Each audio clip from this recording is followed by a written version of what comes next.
Hi, it's Mark Donegan, host of the Marketing Execution Podcast. The average lifespan of a successful business model has collapsed to less than 5 years. Yet many founders still bet their entire GTM strategy on a rigid, static business plan built on unvalidated assumptions. This episode talks about running lean in B2B. Here's my conversation with Tim on how to fix this.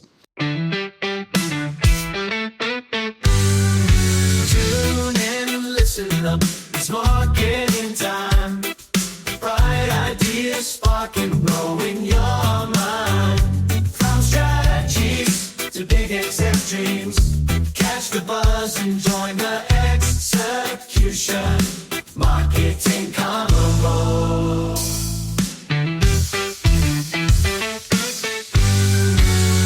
Welcome to the Marketing Execution Podcast. This is the show for tech founders and leaders building B2B products and technologies. We show you how to go further, faster to get the business results you need. From strategies to big exec dreams, catch the buzz and join the execution. Marketing Convo.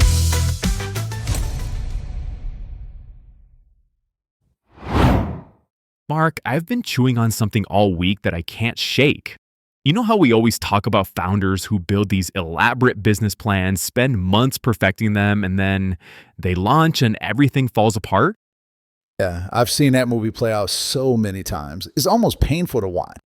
Right. So I was reading through Ash Maurya's Running Lean, and he basically says the whole problem is that entrepreneurs assume they already know what customers want.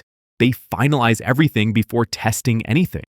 That's exactly it. And you know what? The average lifespan of a successful business model now is less than 5 years. I mean, think about that for a second. Wait, less than 5 years? That's wild. Yeah. So if you're spending 6 months writing this beautiful 50-page business plan, you've already burned through 10% of your model's useful life before you even launch. It's insane when you think about it that way. Okay, so what's the alternative? Because founders still need some kind of plan, right? Absolutely. So there are really 3 big ideas here that I think every founder listening to the Marketing Execution Podcast needs to internalize. First is this concept of treating everything as a hypothesis. Second is the power of the one-page canvas. And third, this is the one people really mess up, is understanding that your early adopters are completely different from your mainstream customer. Let's dig into that first one, hypotheses instead of plan. So when you write a traditional business plan, you're basically saying, here's what I know is true. But Maurya flips that. He says, no, here's what I think might be true, and now I need to go test it. It's a totally different mindset. It's like the scientific method for startups. Yes, exactly. And the beautiful thing is, when you frame things as hypotheses, you're psychologically more open to being wrong. You're not defending your baby anymore. You're running experiments. That makes so much sense. Okay, so talk to me about this one-page canvas thing. All right.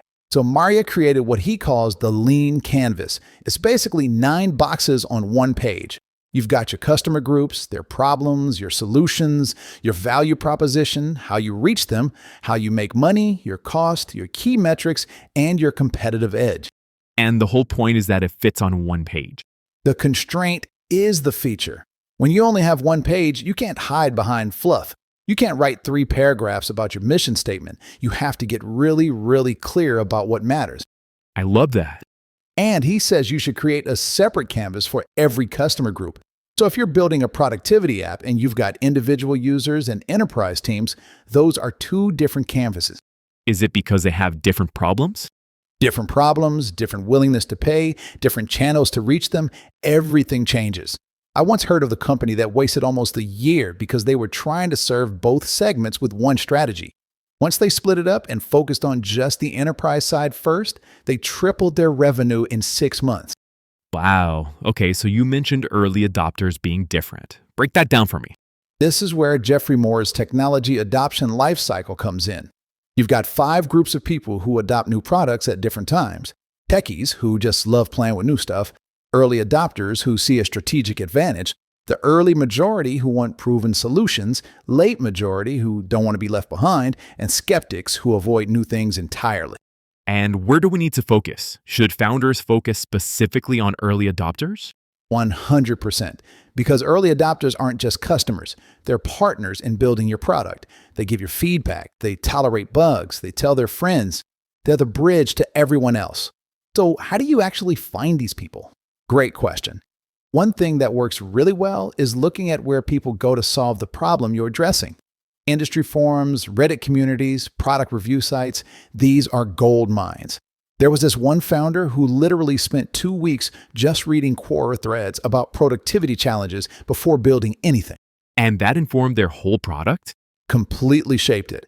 They discovered that the number one complaint wasn't about features at all. It was about integration headaches. People were tired of switching between 5 different tools. So they built the integration layer first and everything else came after. That's such a good example of letting the customer tell you what to build. And that's the whole point of Maurya's testing stages.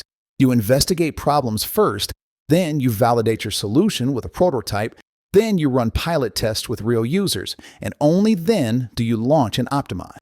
Most founders want to skip straight to launch, though. I know, and that's why most startups fail. They're so excited about their idea that they forget to check if anyone actually wants it. What about pricing? When should founders figure that out? Early, really early. Maurya says you should set prices during the solution validation stage because pricing influences which customers you attract. If you're charging $10 a month, you're going to get very different users than if you're charging $100. And you want to test that willingness to pay before you build everything. Exactly. Get commitments. Pre-orders, sign letters of intent, beta agreements, something that proves people will actually open their wallets. Mark, that's fascinating. Let's pivot for a second and talk about what this means for a founder who's already launched and realizes they skipped some of these steps. That's actually where the real magic happens, because the framework isn't just for pre-launch founders, it's actually more valuable when you've already got something in market. How so? Because now you have real data. You're not guessing anymore. You've got actual customers telling you through their behavior what's working and what isn't. The problem is that most founders treat that feedback like noise instead of a signal. Okay, so walk me through what that looks like practically. Say I launched 6 months ago, I got some traction, but growth is stalling. First thing I do is go back to basics. Pull out a blank lean canvas and fill it out based on what you now know, not what you assumed at a start. And I guarantee you, it's going to look completely different. Because your assumptions were wrong? Some of them, yeah, but also because you've learned things you couldn't have known before. I worked with a founder once who launched the project management tool for creative agencies. 6 months in, she realized her best customers weren't agencies at all. They were in-house marketing teams at mid-sized companies. Wait, so her whole customer segment was off? Completely. And she almost missed it because she was so focused on the original plan. But once she saw the pattern in her data, she rebuilt her canvas around that new customer group. Different problems, different value proposition, different channels to reach them. And what happened? Revenue doubled in 4 months because she stopped fighting against reality and started working with it.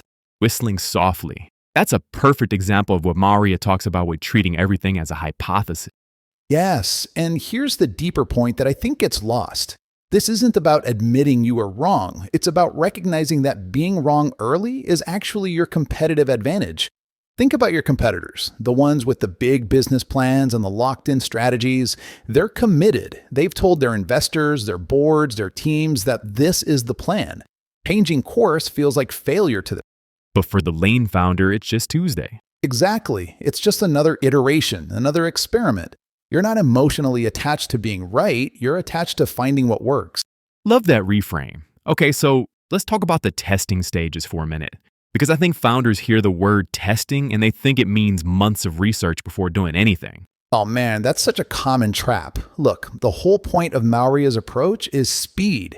You're not trying to achieve certainty. You're trying to reduce uncertainty just enough to make the next decision. So what does fast testing look like?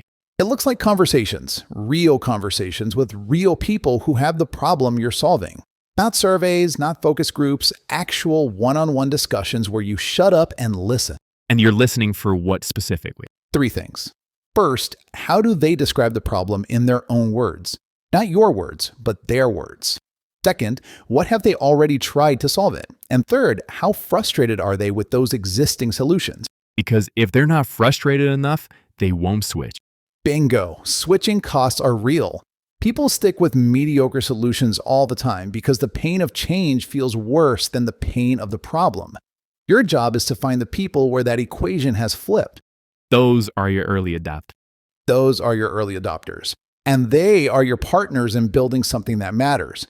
They'll give you feedback, tolerate bugs, tell their friends. They want you to succeed because your success solves their problem. You know what strikes me about all of this? It's fundamentally about humility, about accepting that you don't have all the answers and being genuinely curious about what you might be missing. That's exactly right. And it's why this approach is so hard for some founders, especially the ones who are used to being the smartest person in the room. Because this framework requires you to say, I don't know, and then go find out. Mark, this is gold. I feel like we could talk about the philosophy all day, but I know our listeners are probably itching to get tactical. What do you say we shift gears and talk about how someone actually implements this stuff starting tomorrow morning? I am ready. Let's get our hands dirty because honestly, this is where most founders get scared.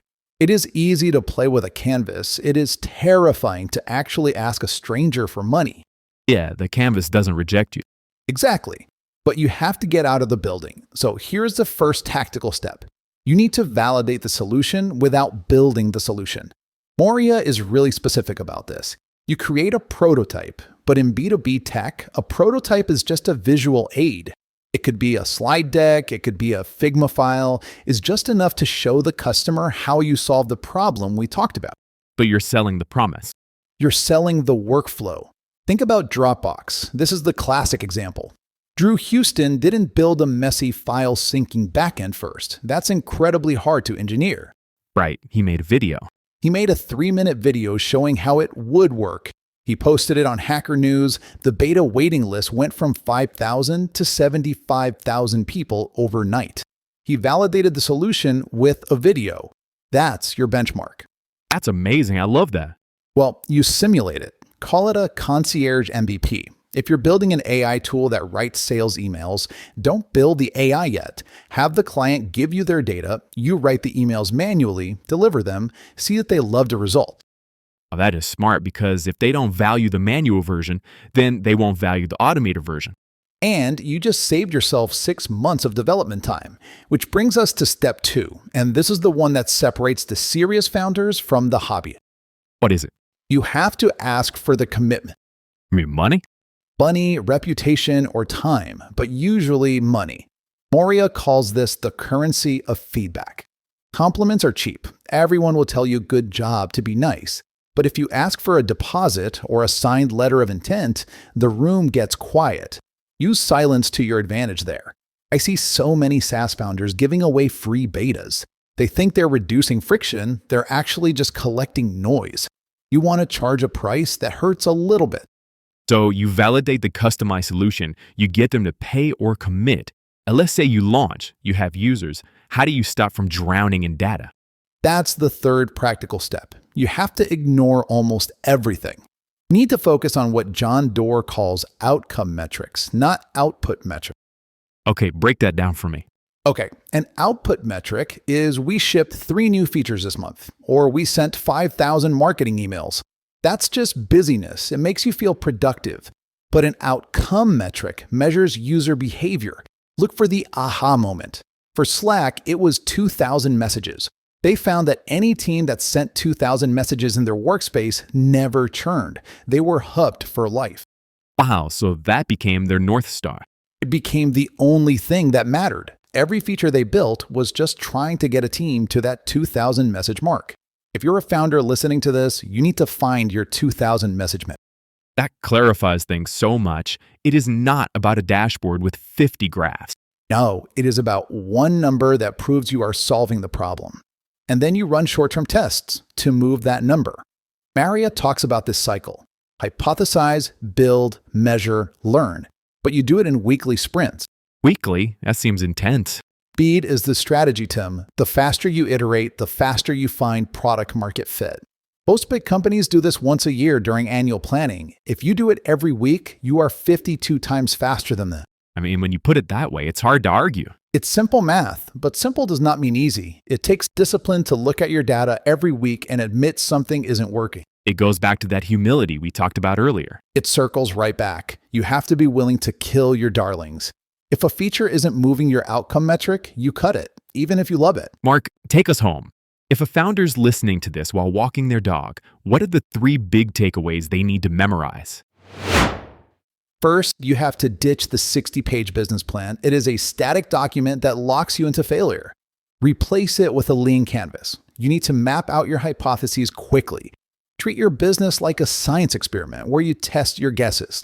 Second, you must validate the problem with real people before you build a solution. Find the early adopters who are desperate for help. Get a commitment from them. If they don't pay or commit, then you do not have a business. Finally, you move fast. You don't wait a year to launch. You run weekly tests. You use outcome metrics to find the truth. You iterate until you win. That is the absolute playbook right there. Mark, let's distill this down. If a founder forgets everything else we said today, what is the one single thing they need to tattoo on their arm? They need to remember that we are all terrible at guessing. Most founders fail because they fall in love with their solution instead of the problem. They waste years building things nobody wants. Do not be that founder. Be the scientist. Validate everything.